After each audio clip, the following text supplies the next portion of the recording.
Hello అండి, బాగున్నారా? ఈరోజు ఇంట్లో మనము దొండకాయ రోటి పచ్చడి ఎలా చేసుకోవాలో సింపుల్గా నేను చూపించేస్తాను. ఇప్పుడు మనం ఒక ప్యాన్ తీసుకుని అందులో కొద్దిగా ఆయిల్ పోసుకుని మనం ఎంత స్పైస్ అయితే తినగలుగుతామో ఆ రేషియోలో మనం పచ్చిమిరపకాయల్ని కట్ చేసుకుని వేసుకోవాలన్నమాట. అలా కట్ చేసుకుని వేసుకోవడం వల్ల అవి చక్కగా ఏగిపోతాయి అండ్ పేలవు. ఓకేనా?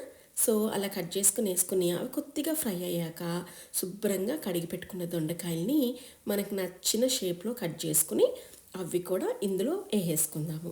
వేసేసుకుని దాన్ని చక్కగా మూత పెట్టి ఒకసారి మగ్గిచ్చేసుకుందాం. మగ్గించుకుని మూత తీసాక లైట్ గోల్డెన్ బ్రౌన్ కలర్ వచ్చే వరకు దాన్ని చక్కగా ఫ్రై చేసేసుకుని పక్కన పెట్టేసుకుందాం. ఇదే ప్యాన్లో ఇప్పుడు ఇంకొంచెం ఆయిల్ పోసుకుని మనము ఎంతైతే దొండకాయలు ఉన్నాయో దానికి హాఫ్ ఆఫ్ ది అమౌంట్ మనం టొమాటో ముక్కల్ని వేసుకోవాలన్నమాట. సో ఇప్పుడు మీ దగ్గర ఒక పావు కిలో దొండకాయలు ఉంటే అరపావు కిలో టొమాటో ముక్కల్ని వేసుకుందాము. సో అలా వేసుకుని దాన్ని చక్కగా కొద్దిగా సాల్ట్ వేసుకుని మగ్గించుకుందాం. అలా మగ్గిన దాంట్లో మనము ఒక్క చిన్న సైజ్ నిమ్మకాయ సైజ్ అంత చింతపండుని వేసుకుని ఈ టమాటో ముక్కలతోటి దాన్ని కప్పేద్దాము. అలా కప్పేయడం వల్ల ఆ హీట్ కింద అవుతున్న హీట్కి పైన ఉన్న స్టీమ్కి అది చక్కగా మెత్తగా అయిపోతుంది ఆ చింతపండు. ఇప్పుడు దాంట్లో కొద్దిగా పసుపు వేసుకుని ఇంకొకసారిగా దాన్ని అంతా కలిపేటట్టు కలిపేసుకుని దాన్ని ముషి అయిపోయింది కదా, పక్కన పెట్టేసుకుందాం.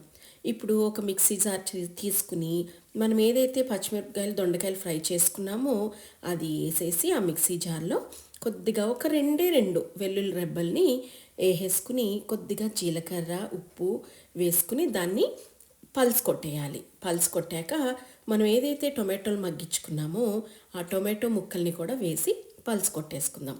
ఇప్పుడు పల్స్ కొట్టుకుని పక్కన పెట్టేసుకోవాలి. అయితే ఇప్పుడు అదే ప్యాన్లో కొద్దిగా ఆయిల్ పోసుకుని ఆవాలు జీలకర్ర ఇంగువ మినపప్పు శనగపప్పు ఎండుమిరపకాయలు కరివేపాకు వేసుకుని దాన్ని చక్కగా చిటపట్లాడాక ఆ పోపు తీసుకుని ఈ చట్నీలో వేసేసుకోండి. అంతే, సింపుల్ అండ్ టేస్టీ దొండకాయ పచ్చడి ready. Thank you for watching.